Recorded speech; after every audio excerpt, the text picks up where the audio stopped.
बिस्मिल्लाहिर्रहमानिर्रहीम, अस्सलाम वालेकुम। अली सलमान जी टीवी के तमाम नाज़रीन को जी स्पोर्ट्स के वर्ल्ड कप स्पेशल शो में खुश आमदीद कहता है कि ड्यूरिंग द वर्ल्ड कप रात के इस पहर हम इस महफिल को सजाते हैं आपके लिए और बात करते हैं वर्ल्ड कप में खेले जाने वाले मैचेस के हवाले से और साथ साथ वर्ल्ड कप से जुड़ी खबरों के बारे में। और जैसे कि आपके इल्म है कि आज आराम का दिन था तो इसलिए आज मैच तो कोई हम डिस्कस नहीं कर सकेंगे, लेकिन अब पाकिस्तान की शिकस्त के बाद जो है वो इस्तीफों का सिलसिला शुरू हो गया है और पाकिस्तान के जो बॉलिंग कंसल्टेंट थे मॉर्ने मॉर्कल, उन्होंने अपने ओहदे से रिजाइन कर दिया है। इस इस्तीफे के बाद मजीद कितने इस्तीफे आने की उम्मीद है, कौन कौन जो है वो शिकस्त की जिम्मेदारी लेगा या कौन जो है वो शिकस्त का मलबा दूसरों के कांधों पर डाल देगा, दूसरों पर डाल देगा, इसको आज हम अपने शो में डिस्कस करेंगे। इसके साथ साथ पाकिस्तान क्रिकेट से जुड़ी दीगर खबरों को भी आज अपने शो का मौजूद सुखन बनाएंगे। इस वक्त मेरे साथ बजरिया वीडियो लिंक मौजूद है हम सबके बहुत ही अपने कमर रजा एफी साहब के, जिनको आज स्टूडियो में भी होना था लेकिन अपनी मसरूफियत की वजह से और कुछ मसाइल की वजह से जो है वो आज हमें यहाँ पे ज्वाइन नहीं कर सके। लेकिन इफ़ी भाई की जो मोहब्बत है जी स्पोर्ट्स के साथ और हमारी जो लगावट है, जो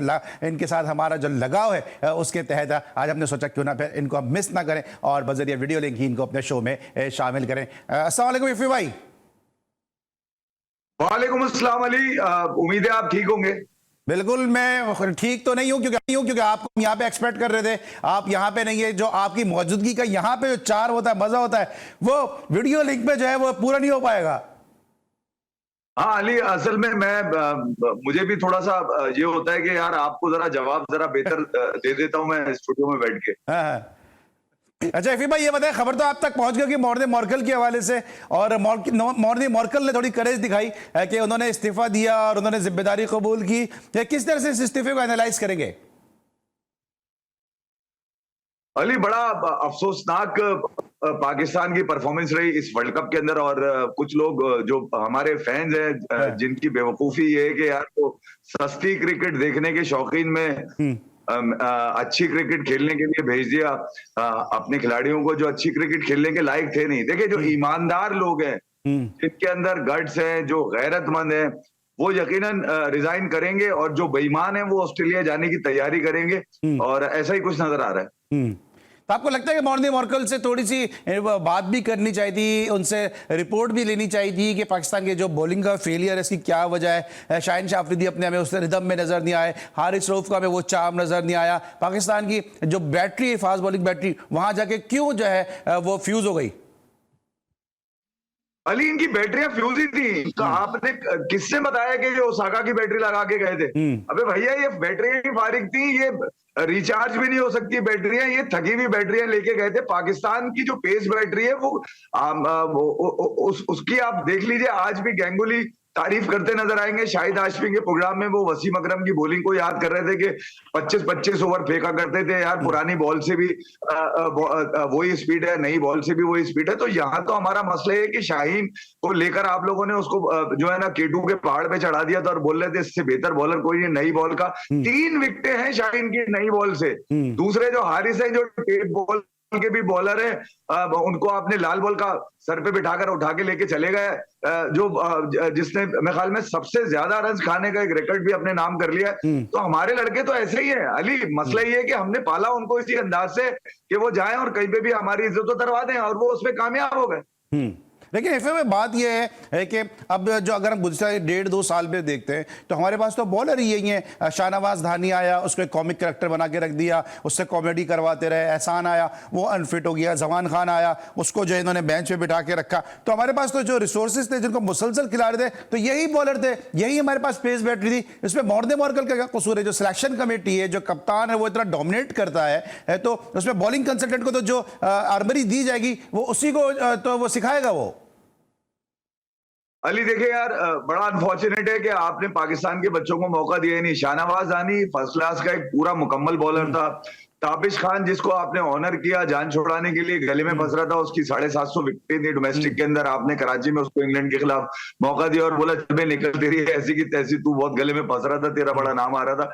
तो हमने तो अपने डोमेस्टिक के उन फनकारों को जो बॉल को दोनों तरफ से आगे पीछे किया करते थे और मैच पे फर्क डालते थे, वो बेचारे डोमेस्टिक के अंदर ही अपने आप को रगड़ते हुए नजर आ रहे हैं। ये किसके बच्चे हैं, कहां से पकड़ के लाते हैं, कौन इनको सपोर्ट करता है, वो सब आप जानते हैं अली। देखिए यार, आपने T20 के जो बॉलर्स है, ये T20 में भी पूरे नहीं थे। मैं आपको सच बात बताऊं, ये झटके के हैं और ये झटके के ही रहेंगे। आज भी इनको लेकर अगर बात की जा रही है तो सब यही कह रहे हैं कि इन्होंने किया क्या है। बात ये है कि यार आपने कि अब अपनी डोमेस्टिक को सर पे नहीं बिठाया, लोग कहते रह गए, लोगों ने कह कह के अपनी जबान खराब कर ली, ऊपर से सोशल मीडिया पे उनके खिलाफ जिस तरह की बकवास की गई, फिर चेयरमैन रमीज हसन राजा ने जिस तरह बैक किया कि बाबरी क्रिकेट है, क्रिकेट ही बाबर है, फिर अजहर अली खड़े हो गए सरफराज को हटाने के लिए 2019 के अंदर ऑस्ट्रेलिया के टूर पर कप्तानी के लिए नामजद हो गए, क्योंकि वो अपने कैरियर के आखिरी 2 साल जो है ना बाबर आजम को ग्रेट कहकर गुजारना चाह रहे थे और उसमें वो कामयाब रहे। अब जो लोग नसीम शाह के ऊपर जो कह रहे हैं कि वो नहीं था, तो उसने क्या किया, मैं ये कह रहा हूं कि आपका जो आवे का आवा ही बिगड़ा हुआ है, सबसे पहले तो उसको सिस्टम से निकाल के बाहर फेंक देना चाहिए। जो लोग यहाँ पर बार बार 2-2 3-3 दफा नौकरियां लेते हैं और यहाँ पर जो है ना पाकिस्तान की क्रिकेट को आगे बर्बाद करते हैं, डोमेस्टिक में आने वाले बच्चों को पीछे फेंक देते हैं, उनसे जान छुड़ाने की जरूरत है। देखिए ये बाबर आजम, ये रिजवान, ये शाहीन, ये हारिस, ये उस वक्त आपको गायब नजर आएंगे जब आपके सिस्टम के अंदर वो लोग आएंगे जो पाकिस्तान आपने डोमेस्टिक की बात की, तो आपने डोमेस्टिक की बात की है कि डोमेस्टिक में इस तरह लड़के खून पसीना एक करके जो वो सामने आते हैं, तो समझे कैसी शख्सियत ने ज्वाइन किया कि जो इक्वली गुड बैट्समैन थे अपने दौर के, इक्वली गुड बॉलर थे, और जब जब पाकिस्तान को उनके विकेट कीपिंग की जरूरत पड़ी तो वो बतौर विकेट कीपर भी पाकिस्तान के लिए हुए। पाकिस्तान के लिए टेस्ट क्रिकेट में बॉलिंग का भी आगाज किया, पाकिस्तान के लिए टेस्ट क्रिकेट में इनिंग का भी आगाज किया। और डोमेस्टिक क्रिकेट की हम बहुत बात करते हैं और मैं तो स्टूडेंट ही डोमेस्टिक क्रिकेट का हूं, बहुत सारे वाकयात इस सीने में दफन है कि जो क्रिकेट और डोमेस्टिक क्रिकेट से जुड़े हैं। उनमें से एक वाकया मैं शेयर कर देता हूं इनके इंट्रोडक्शन के लिए कि जब इनको फर्स्ट क्लास का खेलने का मौका मिला, 16 साल की उम्र में, 15 साल की उम्र का ये नौजवान था, जब इनको फर्स्ट क्लास क्रिकेट का खेलने का मौका मिला, पैदल गए ये मैच खेलने के लिए, पैदल गए मैच खेलने के लिए, और जूतों पे पॉलिश करने के लिए इनके पास पैसे नहीं थे, चौक गीली की इन्होंने, चौक गीली करने के बाद इन्होंने अपने जूते साफ किए, उसके बाद फर्स्ट क्लास का मैच खेलने गए और फिर दोनों इनिंग में इन्होंने फर्स्ट क्लास के डेब्यू मैच में सेंचुरी स्कोर कर दी। इस वक्त मेरे साथ मौजूद हैं डोमेस्टिक क्रिकेट का एक बड़ा नाम, तो पाकिस्तान की जो क्रिकेट है उसका एक बड़ा नाम आमिर मलिक साहब, जो इस वक्त भी ग्रास रूट क्रिकेट से जुड़े हुए हैं, उनको हम शो में खुश आमदेद कहेंगे। अस्सलाम वालेकुम आमिर भाई। वालेकुम अस्सलाम। आमिर भाई, सबसे पहले आपका बहुत शुक्रिया कि आपने हमें शो में ज्वाइन किया। अभी आपके इंट्रोडक्शन, अभी लोग ये बात करते हैं वसाइल नहीं है, सेंट्रल कॉन्ट्रैक्ट में प्लेयर्स ने साइन नहीं किए, इसलिए पाकिस्तान मैच हार गया। अभी मैंने आपके इंट्रोडक्शन में बताया, सॉरी टू से मतलब शायद आपको ये बात बुरी भी लगी होगी, लेकिन ये बात बतानी इसलिए जरूरी थी कि आजकल की जनरेशन को मोटिवेशन मिले कि किस तरह आप लोगों ने क्रिकेट खेली है, कि जूते पॉलिश करने के लिए पैसे नहीं थे, रास्ते के लिए आपके पास पैसे नहीं थे, पैदल गए और आपने चौक को गीला करके अपने जूते सफेद किए। तो आप लोगों ने इस तरह क्रिकेट खेली है, आज बहाने बनाए जाते हैं कि जी हमारे पास पैसे नहीं इसलिए हम परफॉर्म नहीं कर रहे। नहीं, बिल्कुल सही। सबसे पहले मैंने कोई बुरा नहीं बनाया, मुझे अच्छा लगा कि आपने ये सारी चीजें हैं, लेकिन वो जो बात आप हमारी जमाना या हमारे लोगों की कर रहे हैं ना, वो पैशन था, एक हमें शौक था। हमें ये थोड़ी था कि हमको टेस्ट क्रिकेटर बनने के लिए खेल रहे हैं, हमें तो ये शौक था कि हमें क्रिकेट खेलना है, हमें खेलना है। मुझे हर चीज, मैं अपनी बात करूं कि मैं चाहता था कि मैं हर मैच में खेलूं, कोई क्लब का मैच हो, कोई स्कूल का मैच हो, मुझे कीपिंग है, विकेट कीपर नहीं तो विकेट कीपर बन के खेलूं, कोई बॉलिंग नहीं तो मैं बॉलर बन के खेल जाऊं, बैट्समैन बन के खेल जाऊं। कि हमें शौक था और हम कुछ ना कुछ सीखते थे, बड़े प्लेयरों से सीखते थे। कोई आ जाता था फर्स्ट क्लास का प्लेयर खेलने, हम लोग सीखते थे। तो आजकल के क्रिकेटर्स का ये तो है जमीन आसमान का फर्क है कि आज उनको ये सारी चीजें जो है उनको करनी नहीं पड़ी, ये सारी चीजें उनको मिल गई हैं, एक प्लेट में मिल गई हैं। आज का क्रिकेटर जो है माशाल्लाह फाइनेंशियली जितना वो स्ट्रांग है, पहले क्रिकेटर कहाँ ऐसे थे, और आज बाकी रह गई as far as performance is concern, तो वो आपके सामने, जैसे अभी भाई बोल रहे थे, बड़ा जबरदस्त बोल रहे थे, डोमेस्टिक क्रिकेट का वो हवाला दे रहे थे सारा। तो आज ये सारी चीजें नहीं हैं। अगर आप ये जो सही करने जा रहे हैं, क्रिकेट सही करने जा रहे हैं, कहाँ से सही करें, कहाँ से शुरू करना चाह रहे हैं आप? लेकिन आमिर भाई थोड़ा सा, क्योंकि इफ़ी भाई तो हमारे पैनल का हिस्सा रहते हैं वर्ल्ड कप में, आपने अभी हमें ज्वाइन किया आज के इस शो में। आमिर भाई बताइए कि आपको बतौर क्रिकेट कितना दुख हुआ पाकिस्तान की इस परफॉर्मेंस का, क्योंकि ये पाकिस्तान की असल क्रिकेट और पाकिस्तान का असल टैलेंट है ही नहीं, जिसको हम यहाँ सब बैठ के डिस्कस भी करते हैं और हम भुगत भी रहे। देखिए दुख यार, ये इसमें कोई दूसरी बात ही नहीं है, हमारे दिल के बहुत करीब है क्रिकेट। पाकिस्तानी, हर पाकिस्तानी के दिल के इतना करीब है और कोई गेम है ही नहीं। बिल्कुल सही आपने कहा। और क्रिकेट और क्रिकेटर्स की इतनी रिस्पेक्ट है हमारे दिलों में, हम लोग बर्दाश्त नहीं कर सकते। मैं जज्बाती हो जाता हूँ जब मैं ये ऐसी बात करता हूँ। और अगर सही खेल के, और ये इतनी इंटेलिजेंट कौम है जिनका नाम पाकिस्तानी है, ये इतना जबरदस्त क्रिकेट को समझते हैं, देखते हैं। तो मैं कसम खाता हूँ कि अगर आप सही खेल के हार जाएं, ये कभी माइंड नहीं करेंगे, ये हमेशा अप्रिशिएट करते हैं फाइट करने वालों को, जो क्या करते हैं कि पूरी तरह मैच को मुश्किल से जीते इनसे, ये कभी नहीं करते। लेकिन ऐसा नहीं होता जैसे अभी परफॉर्मेंस हुई है यार, ये परफॉर्मेंस डिस्कस करते हुए शर्म आ रही है। और हमें कहीं पे मुझे बता दे पूरे वर्ल्ड कप का एक एक मैच ले लें, पूरी टीमों का ले लें, मुझसे पूछ लें या पाकिस्तान का ले लें, मुझे इनकी बॉडी लैंग्वेज ये पहली बार देख रहा था कि हारे में टीम अंदर आते इनकी बॉडी लैंग्वेज से पता चलता था ये लोग हारे में। कहीं आपको टीम कॉम्बिनेशन नजर आया, कहीं आपको ये नजर आया कि ये लोग फाइट कर रहे हैं अपनी इज्जत के लिए, उस मुल्क के लिए जिस मुल्क से ये लोग आए हुए हैं, जिसको रिप्रेजेंट कर रहे हैं और हिंदुस्तान में आके खेलने हैं, इनके मतलब की बिकते हैं। आमिर भाई जरा इस पे मैं आऊंगा, ये क्योंकि बड़ा तफसीली आपने बड़ा अच्छा टॉपिक छेड़ दिया, मैं इस बात पर आऊंगा, लेकिन जरा मुझे क्योंकि इस मौजू को वाइंड अप करना है, इफ्फी भाई ने बड़ी तफसील से बात की है। ये मॉर्कल ने जो इस्तीफा दिया है, आपको लगता है कि कुछ किसी ने तो क्रेज दिखाई है कि नाकामी तुर्की जिम्मेदारी कबूल की है? क्योंकि अभी तक मिकी आर्थर तो कह रहे हैं कि बाबर आजम को लॉन्ग रन दो, मिकी आर्थर की तरफ से अभी तक कुछ नहीं आया। जो हमारे एक रन बनाने वाले बैटिंग कोच हैं एंड्रू पटेक, उनकी तरफ से कुछ नहीं आया। साथ साथ ग्रैंड ब्रैडबर्न भी हमेशा से ही पाकिस्तान की टीम के साथ किसी न किसी हैसियत से वाबस्ता रहते हैं, उनकी तरफ से कोई स्टेटमेंट नहीं आया। मॉर्कल का रिजाइन आप किस तरह देखते हैं?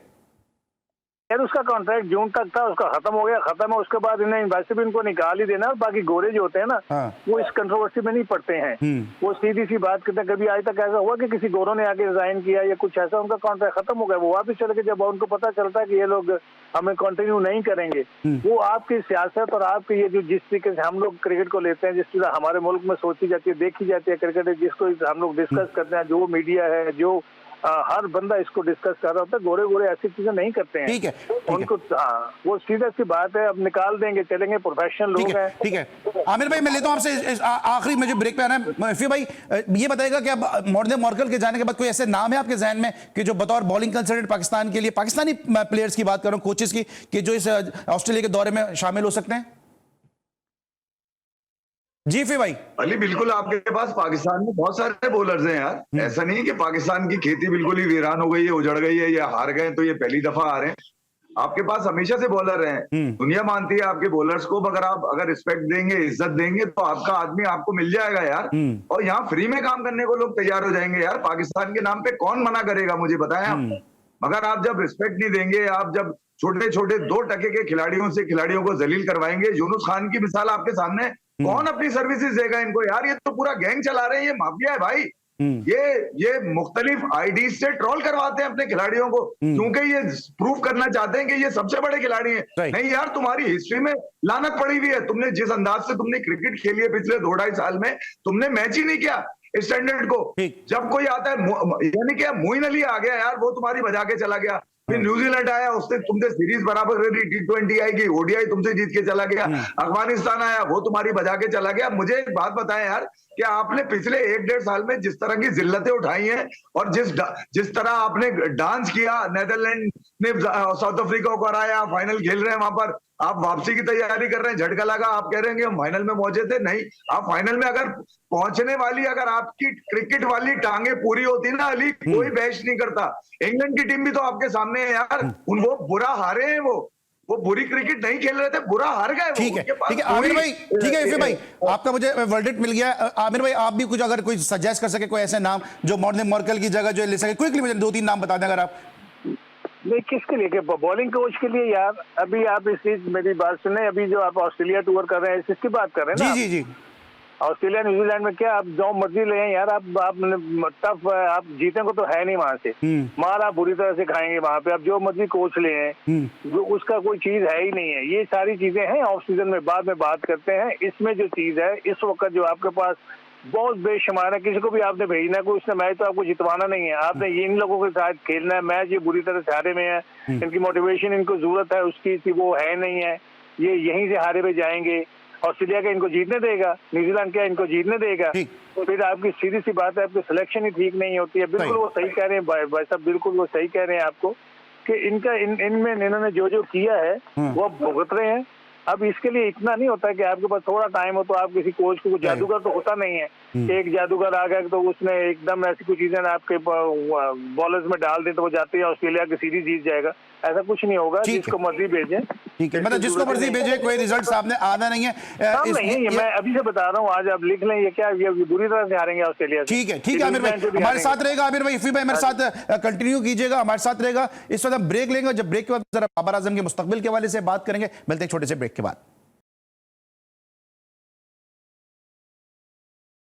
Welcome back after the break. और ब्रेक पर जाने से पहले हम बात करते हैं मॉर्ने मॉर्कल के डिजिग्नेशन के हवाले से। अब हम बात करेंगे पाकिस्तान के कप्तान बाबर आजम की कप्तानी के मुस्तकबिल के हवाले से, क्योंकि मिकी आर्थर ने कहा कि जनाब बाबर आजम को अभी और जो है बतौर कप्तान जो है वो मौका देना चाहिए, क्योंकि अभी वो सीख रहे हैं। और साथ साथ अब शाहिद आफरीदी ने भी कहा कि बाबर आजम को रिटेन करना चाहिए। आमिर भाई, आपको क्या लगता है कि 3 साल से बाबर आजम नहीं सीखे, क्या अब मजीद क्या उनको और मौका देना चाहिए कि वो सीखें और पाकिस्तान इसी तरह से हारता रहे? बिल्कुल नहीं, बिल्कुल नहीं मौका देना चाहिए। मैं 3 साल से कह रहा हूँ, जिसको एक चीज आती नहीं है, अगर वो सीखने वाले होते या कुछ उनको कुछ भी वो थोड़ा सा भी सीख सकते तो इन 3 सालों में कुछ ना कुछ सीख जाते। वो सिर्फ एक टॉस के कप्तान है, उनको यहाँ तक उनको फील्ड प्लेसिंग का नहीं पता चलता, उन्होंने कहाँ से फील्ड लेनी है, कि उनको बॉलिंग चेंज का नहीं पता चलता, उनको कुछ नहीं पता, अपनी टीम कॉम्बिनेशन का नहीं पता, उनको ये नहीं पता कि दूसरे की क्या स्ट्रेंथ है, उन्होंने क्या करना है, टॉस जीत कर खेलना है कि नहीं है। ये जो अंदर थिंक टैंक बैठा होता है अंदर, जो वो कह रहे हैं, यहाँ तक मैं अगर आपको पिछले 3 सालों में आपने भी बड़ा गौर से मैच इनके देखे, ये तो वार्म अप मैचेस होते हैं, उसमें भी टीम नहीं चेंज करते, उनको ये भी नहीं चेंज करना आता, उनको विकेट नहीं पड़नी आती यार। आप वो नो डाउट एक अच्छा प्लेयर है, आपके लिए बैटिंग कर रहे हैं, उन्होंने रन शंस किए हैं, और ये जरूरी नहीं होता है कि अच्छा प्लेयर अच्छा कप्तान भी हो या अच्छा कोच हो। तो मैं तो बिल्कुल पहले से 3 साल से कह रहा हूँ, आप आज तक जितने भी मैच आप खेले हैं, मुझे एक मैच बता देना, एक सिंगल मैच, अगर आप पिछले 3 सालों से कोई मैच अगर आपको याद हो, मुझसे बात कर ले कि इन्होंने वहाँ इनकी कप्तानी की वजह से मैच अच्छा हो गया हो। ये साथ 2020 का हम लोग खेलते 2020 थे, 2020 में रिजवान और ये ऊपर जाते थे, आपको पता है 15-15, 16-16 ओवर ये लोग खुद खेल लेते थे और स्कोर हो जाता था 71 एक का होता था, कोई 61 का होता था, स्कोर आपका हो जाता था 160 के लगभग। आपके बॉलर जो थे वो आउट कर देते थे, आप मैच जीते थे, आपको तो एक्सपोज नहीं होते थे, कभी आप वनडे खेले नहीं, पिछली 4 सीरीज आप वनडे हारे, आप ऑस्ट्रेलिया, न्यूजीलैंड, फिर आप यहाँ से अभी एशिया कप हारे और अभी आपको वर्ल्ड कप में क्या हाल है। इससे भी आपने सबक नहीं सीखा यार, एंड हो गया। तो इसलिए कि आप में कहीं पे कप्तानी नजर आई आपको? ठीक है, इन जगहों में ठीक है। इस तरह भी आमिर भाई बात कर रहे हैं कि कप्तानी इन्होंने इनमें सीखने का गट्स ही नहीं है, इनमें जरासीम ही नहीं है। या भी मिकी आर्थर ने भी कहा इनको जो है वो रिटेन करना चाहिए, अभी मजीद सीखेंगे और इनके सीखने में पाकिस्तान कितना हारता रहेगा। मिकी आर्थर को शायद इससे कोई सरोकार ही नहीं है। अभी आफरीदी ने भी कहा कि बाबर आजम को कप्तान बनाना चाहिए। मिकी आर्थर ने जो कहा सो कहा। आफरीदी का ये स्टेटमेंट है कि आपको लगता है कि उन पे जो ये तनकीद की जाती है, उनके लिए जो कहा जाता है कि शाहीन शाह आफरीदी के लिए आफरीदी लॉबिंग कर रहे हैं, उसको उन्होंने थोड़ा सा न्यूट्रलाइज किया है?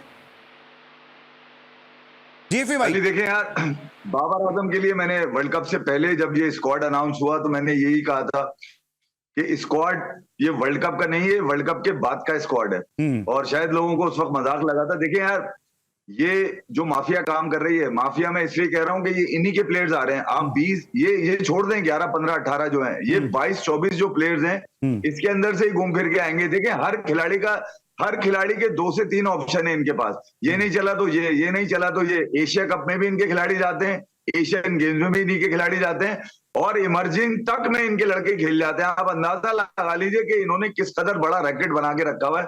शाहिद खान आफरीदी, अगर शाहीन के लिए बात करेंगे तो शाहीन T20 तक तो मुझे समझ में आता है कि हाँ यार, शाहीन के लिए आप आवाज उठा सकते हैं, मगर टेस्ट और ओडीआई के लिए अब भी बाबर आजम आपके लिए सबसे मौजू आदमी। उसकी वजह ये कि इस कदर नतीजा आपको वर्ल्ड कप में मिला है, इसके बाद आपको कप्तान क्यों याद आ रहा है भाई? इसी को गोद में बिठाएं, इसी के सर पे ताज लगाएं और इसी को भेजें ऑस्ट्रेलिया। कब तक हारते रहेंगे भाई? जी, तो फिर क्या आप क्या करेंगे? ऑस्ट्रेलिया में भी सीरीज हार कर आ जाए, या आप ये समझते हैं कि ऑस्ट्रेलिया तक जो है वो बाबर आजम को मौका देना चाहिए, उसके बाद कप्तानी तब्दील करनी चाहिए? अली आप मुझसे पूछ रहे हैं? जी फिर भाई। अली देखिए यार, आप ऑस्ट्रेलिया में आपका कोई भी चैंपियन वहां से बन के नहीं निकला ऑस्ट्रेलिया से, तो ऑस्ट्रेलिया में तो रहने ही देना। आप ऑस्ट्रेलिया में मतलब क्या बना के भेजना चाह रहे हैं? कोई सुपरमैन है, कोई बायोनिक मैन? वर्ल्ड कप तो ऑस्ट्रेलिया में ही जीते ना सर। वो यार अली, आप कैसे जीते थे? झटकों में आप जीत गए, वहां पर जीत गए। 3 दफा की बारी लगी थी, तीसरी मर्तबा में इमरान खान ने जिताया वर्ल्ड कप। उसने कौन सा पहली दफा में जिता दिया था आपको वर्ल्ड कप भाई? ठीक है। और वर्ल्ड कप जिताने के लिए जो खिलाड़ी इमरान खान के पास से वो है इनके पास।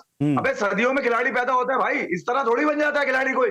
अब उन खिलाड़ियों ने क्या इज्जत रखी पाकिस्तान की, ये भी आपको पता है। और जिन खिलाड़ियों की आप बात कर रहे हैं 3-3, 4-4 मर्तबा बारी ले चुके हैं वो क्रिकेट बोर्ड के अंदर यार। क्या वो अंधे थे? क्या उनको नजर नहीं आ रहा था कि 50 ओवर की क्रिकेट खेलने के लिए जो 15-18 जा रहे हैं, जिसमें 18 में तो रेसगारी थी आपकी?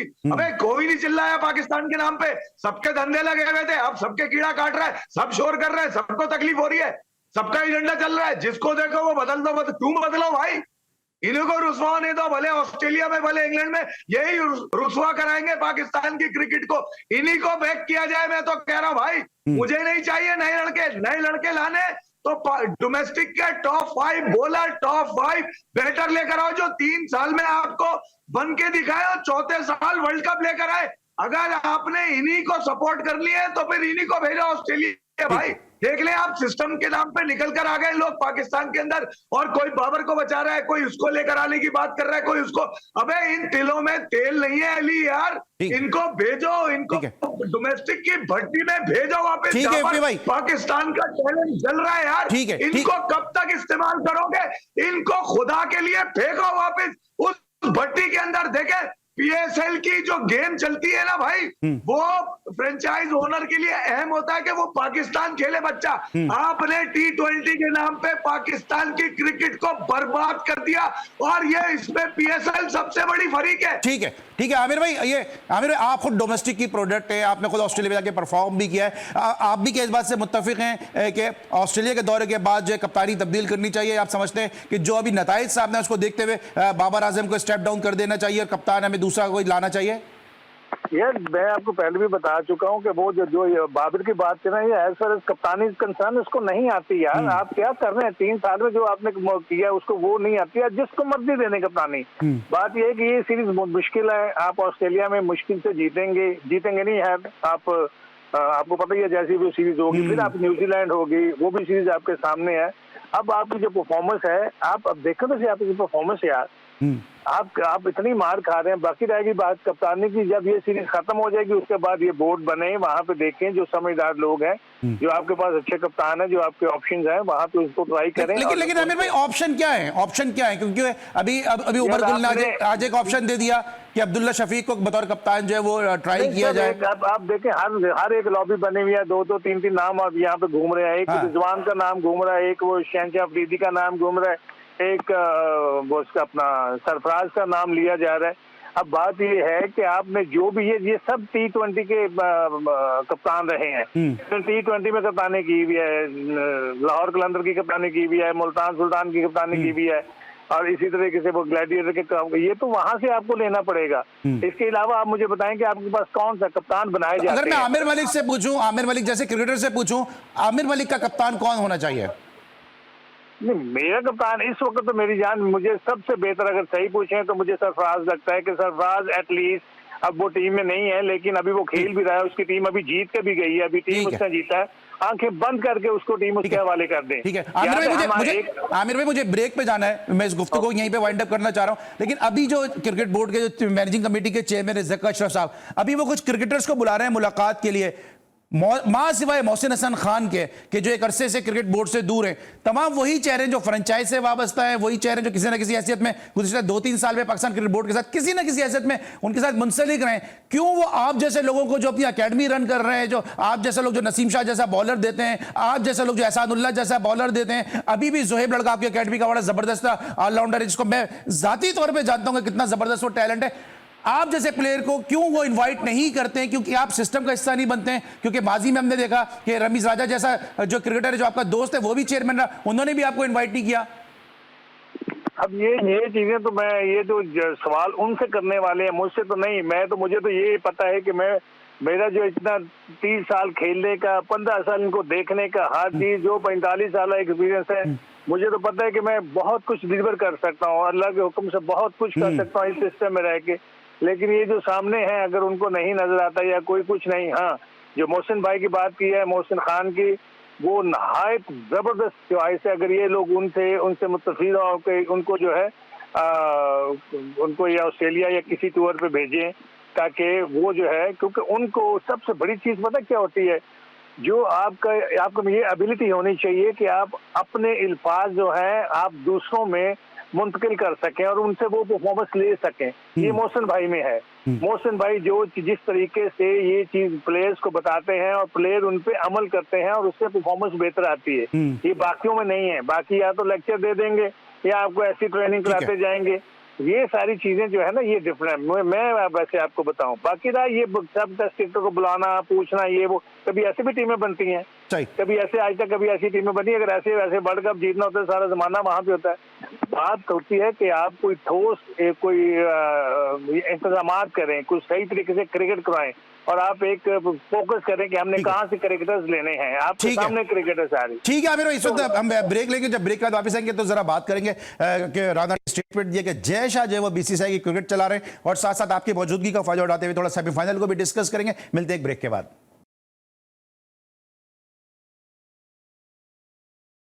Welcome back after the break. और ब्रेक पर जाने से पहले बात करते हैं पाकिस्तान क्रिकेट के हवाले से, लेकिन साथ साथ अब जो स्टेटमेंट सामने आने शुरू हुए कि रमीज राजा साहब ने जो है वो शिकस्त का सारा मलबा जो है वो मैनेजिंग कमेटी के जो चेयरमैन है ज़फ़र अशरफ साहब उन पर डाल दिया। एफी भाई, ज़फ़र अशरफ साहब ने तो पहले ही कहा था ये टीम जो है वो इंजमाम और बाबर आजम की पसंद से बनी है, तो अभी रमीज भाई जो कह रहे हैं कि क्या पॉइंट स्कोरिंग कर रहे हैं?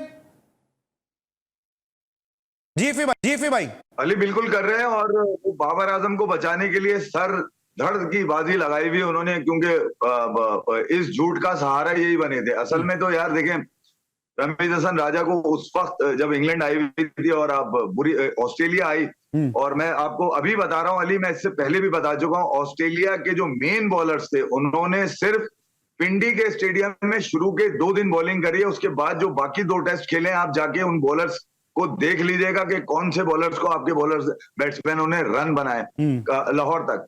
और दोनों मर्तबा पाकिस्तान को मौका था जीतने का। एक दफा बाबर आजम 196 बचा के अपने रन बचाकर बना ली और मैच छोड़कर आ गए, और उसके बाद जो लाहौर में हुआ वो भी देखा होगा आपने कि किस तरह से ऑस्ट्रेलिया ने कम टारगेट में इनको आउट किया। तो मैं ये कह रहा हूँ जो टीम जीतने के लिए निकलती है ना अली, वो उसको हार का डर नहीं होता। जब आप में हार का डर होगा, अपने रन ना करने का डर होगा, तो आपको मसाइल का सामना रहेगा। रमीज हसन राजा पाकिस्तान क्रिकेट के वो बदनाम तरीन चेयरमैन मैं बोलूंगा जिन्होंने खिलाड़ियों के कंधे पे चढ़ के अपनी चेयरमैनशिप चलाई है। ठीक है, मैं जरा आमिर भाई से भी ले लूं, टाइम कम है। एफए भाई जरा आमिर भाई क्विकली मुझे बताइएगा कि आपके बड़े करीबी दोस्त हैं और हम सबको बड़ी तवक्कात थी जब रमीज भाई आए। As a commentator I have lot of respect for Ramiz Raja. As a cricketer मेरे सर का वो ताज है, उन्होंने पाकिस्तान को सर्व किया है। एज ए चेयरमैन आपको क्या कितना उन्होंने मायूस किया? जितना मुझे मायूस किया, इतना ही आपको भी मायूस किया? बिल्कुल ठीक कह रहे हैं। जो उनको डिलीवर करना चाहिए था वो नहीं कर सके, वो बिल्कुल फेल हुए हैं। वो उनको बहुत कुछ लोगों की बहुत तवक्कुआत थी, मुझे मेरे समेत बहुत से लोग थे, वो चाहते थे कि वो बहुत सारी, लेकिन वो आई थिंक किसी की ख्वाहिश के पीछे लगे। उन्होंने सारा सिस्टम को हिला के रख दिया और ना कुछ चीज सामने आई। आपके सामने ही है जो भी कुछ हुआ। बहुत डिटेल में नहीं जाना चाहेंगे, लेकिन ये है कि जो उनको डिलीवर करना चाहिए था, लोगों की जो तवक्कुआत थी उन पे, जिस किस्म के वो क्रिकेटर थे वो बिल्कुल फेल हुए, उसमें उन्होंने कुछ डिलीवर ना किया। ठीक है, हम बड़ी उनसे उम्मीद रखते हैं। फिर भाई ये बताइएगा कि अब ये 2 सवाल एक साथ करूं, दोनों का क्विकली जवाब दे दीजिएगा। एक तो ये कि जो जय शाह पे इल्जाम लगे राणा टुंगा ने कि इंडिया में बैठा आदमी हमारी क्रिकेट चला रहा है, और साथ साथ अभी जो सेमीफाइनल हो रहा है इसमें क्या चांस देख रहे हैं? क्योंकि बहुत सारे लोग ये कह रहे हैं कि इंडिया ने मुसलसल 9 मैचेस जीते हैं और क्रिकेट में एक बुरा दिन आता है वो कहीं सेमीफाइनल ना हो। जी फिर देखिए, ताली दोनों हाथों से बचती है। और जयशाह अगर राणा टुंगा कह रहे हैं कि जयशाह अगर श्रीलंकन क्रिकेट में इन्वॉल्व हैं, तो भैया ये तो बता दें कि उनके अपने क्रिकेट बोर्ड के कितने लोग उनके साथ मिले हुए थे। तो दोनों तरफ का मौके देना, किसी एक तरफ को पॉइंट आउट कर देना कि जयशाह कौन है भाई? बीसीसीआई का सेक्रेटरी है, उसकी इतनी पावर थोड़ी हो सकती है कि वो किसी बोर्ड के अंदर बैठकर जो है ना सारी कहानियां चला दे। जयशाह तो यहाँ पाकिस्तान भी आए थे, यहाँ पे भी हमने सुना कि यार वो एशिया कप के वेन्यू इस तरह कर दिए, वहां देखो उसने तो पाकिस्तान को सपोर्ट दिया कि भैया एक दिन बढ़ा दिया था उसने मैच के अंदर। तो मैं पहले ये कहता हूं कि पहले अपने लोगों को आइडेंटिफाई किया करें कि आपके कौन से लोग खराब हैं। दूसरे पर उंगली उठाना तो अली सबसे ज्यादा आसान था। ठीक है, अच्छा एफए भाई अब सेमीफाइनल का भी बता दें जरा जल्दी से मुझे। अली सेमीफाइनल मैं आपको बता चुका हूं, एक साउथ अफ्रीका और एक इंडिया, ये दोनों टीमें फाइनल के लिए क्वालिफाई करेंगी। आमिर भाई आप क्या कहेंगे इस पे कि जो इन्होंने कहा कि इंडिया में बैठा शख्स जो है वो पाकिस्तान जो इंडिया की जो श्रीलंका की क्रिकेट चला रहा है, राणा टुंगा ने काफी क्रिटिसाइज किया है बीसीसीआई को और जय शाह को। बिल्कुल ये उनका अपना वो है, ये इनकी अपनी सोच है, लेकिन हमें किस चीज के बारे में पता नहीं है। देखिए राणा टोका कुछ कह रहा है, अगर उसके पास कोई एविडेंस है, इस तरीके से वो बात कर रहा है तो ओके, क्योंकि हम उस पर कमेंट नहीं कर दे ना, और नहीं कर सकते, हमें कुछ पता नहीं है। लेकिन अगर राणा टोका कह रहा है तो वही बेहतर जानता है कि हमारे पास कोई ऐसा एविडेंस है नहीं है कि हम ऐसा कुछ कह सकें। बाकी अगर जैसा जो कुछ कर रहा है अपने क्रिकेट के लिए, तो वो कोई भी अगर हो अपने क्रिकेट के लिए, अपने क्रिकेटर्स के लिए, तो वो कोई भी हो वो ऐसा करेगा तो वो बिल्कुल ठीक करेगा। ठीक है। दूसरे सेमीफाइनल का जरा बताइएगा, एनालाइज कीजिएगा कि आप तो खुद क्रिकेटर हैं, आपको पता है कि एक बुरा दिन क्रिकेट में आता है। क्या आपको लगता है कि न्यूजीलैंड अपसेट करके सेमीफाइनल में इंडिया का बुरा दिन ले आएगा, या टीम इंडिया जिस अंदाज से खेल रही है उसको कंटिन्यू कर सकेगी? नहीं, वैसे आप बिल्कुल ठीक कह रहे हैं, क्योंकि अब उन पे हारना जो है ना वो अब जरूरी है, क्योंकि टीमें हारती हैं, वो जब क्लिक करते हैं एक मैच में ना जरूर हारना होता है, हो सकता है वो सेमीफाइनल ही हो। मैं वैसे अगर मुझे ये लगता है कि फाइनल में ऑस्ट्रेलिया और न्यूजीलैंड पहुंचेगी, ये मेरी मुझे जाती ये लगता है, क्योंकि इंडिया जिस तरीके से खेल रहा है वो बहुत अच्छा खेल रहा है, उसका एक बड़ा जबरदस्त कॉम्बिनेशन है। लेकिन कहीं ना कहीं तो अब ये तय है कि एक मैच तो हारना ही है, तो अब वो कहीं सेमीफाइनल ही ना हो। ठीक है, तो अब ठीक है, देखते हैं। अच्छा आमिर भाई, मुझे वाइंड अप करना है शो को, 10-20 सेकंड में बताएं आपकी एकेडमी कैसी चल रही है? माशाल्लाह सर, माशाल्लाह, ये अभी भी मैं एकेडमी में अभी भी बच्चों को कर रहे हैं। अभी यहाँ पे रात के 8:30 हो रहे हैं जो नाइट में खेल रहे हैं, बहुत जबरदस्त लोग खेल रहे हैं। मैंने आपको पहले बताया था कि हमारी एकेडमी में जो है ना वो 90% ना पठान है, और वो उनका एक ही काम होता है, मेहनत मेहनत मेहनत और मेहनत, और ना उनको कुछ सियासत का पता है ना कोई क्लब की सियासत का। मैं तो ये देख रहा हूँ अभी भी हमारे पास 5-6 ऐसे बॉलर हैं यार जो 140 प्लस है, 7-8 140 740 ये बैट्समैन देखेंगे तो कमाल है। सिर्फ सुबह 5 बजे यहीं पे सोए हुए होते हैं, यहीं से शुरू कर लेते हैं, और इस किस्म के क्रिकेटर है। तो ये ठीक है Aamir, thank you so much. और इन्हीं भी से मैं स्टार मिलेंगे, इस तरह आमिर मलिक साहब ग्रास रूट पे काम कर, इस तरह फी भाई मुसलसल चीजों को जो है वो पॉइंट आउट करते। सर थैंक यू, आप दोनों आज हमारे साथ जी स्पोर्ट्स का हिस्सा बने, और आज आप दोनों ने इस शो को अपने मौजूदगी से जो है वो रौनक बख्शी। लेकिन साथ साथ जहां पे हम बात कर रहे थे पाकिस्तान की जो इंटरनेशनल क्रिकेट है उसके हवाले से, डोमेस्टिक क्रिकेट के हवाले से बात करते हैं, वहीं हम आपको बताते भी चले और आपके इल्म में भी होगा कि सिंध प्रीमियर लीग जो है उसका आगाज होने के लिए जा रहा है, और GTV जो है वो मीडिया पार्टनर है सिंध प्रीमियर लीग की सबसे मजबूत और सबसे मकबूल टीम हैदराबाद बहादुर का। और हैदराबाद बहादुर जो है वो अपने रोड शोज जो है वो पाकिस्तान से बाहर भी कर रही है, ताकि सिंध प्रीमियर लीग की मकबूलियत में मजीद इजाफा हो सके और हैदराबाद बहादुर एक इंटरनेशनल ब्रांड बन सके। पहले लंदन के अंदर रोड शो हुआ, और अब शिकागो में जो है वो रोड शो हो रहा है, कि जहां पे जावेद शेख साहब और पाकिस्तान के दीगर जो सेलिब्रिटीज है, दीगर स्टार भी जो है वो इस रोड शो में शिरकत करेंगे। इस रोड शो के हवाले से CEO और ओनर हैदराबाद बहादुर जाजेब आलम साहब का क्या कहना था, आइए सुनते हैं। जी जनाब, आपने CEO एंड ओनर हैदराबाद बहादुर जाजेब आलम साहब की गुफ्तगू सुनी, और जाजेब आलम साहब बड़ी डेडिकेशन के साथ जो काम कर रहे हैं हैदराबाद बहादुर के लिए, सिंध प्रीमियर लीग के लिए। यही वजह है कि पहली टीम बनी है जनाब हैदराबाद बहादुर, कि जिसको लंदन में जाके इसको जो है इसके रोड शोज हो रहे हैं, इसके अमेरिका में रोड शोज हो रहे हैं, और उम्मीद है कि जो बड़े बड़े नाम, आइकॉनिक नाम इसके साथ शामिल हैं, हानिया आमिर, जावेद शेख, अली जफर जैसे नाम शामिल हैं, मिसबाह उल हक, शोएब मलिक, वसीम अकरम जैसे नाम शामिल हैं, एजाज जूनियर, समीउल्लाह नियाजी, बड़े बड़े नाम जो है वो इसके साथ शामिल हैं। तो एक जबरदस्त ब्रांड बनके हैदराबाद बहादुर जो है वो सामने आ चुकी है, और सिंध प्रीमियर लीग में अच्छी परफॉर्मेंस का इंशाल्लाह मुजाहरा करेगी, क्योंकि जी स्पोर्ट्स और GTV हैदराबाद बहादुर के शाना बशाना है। आज के लिए बस इतना ही, इंशाल्लाह अगले शो में आपसे मुलाकात होगी। उस वक्त तक के लिए अली सलमान को पूरी प्रोडक्शन टीम के साथ इजाजत दीजिए। अपना बहुत ख्याल रखिए, अल्लाह हाफिज।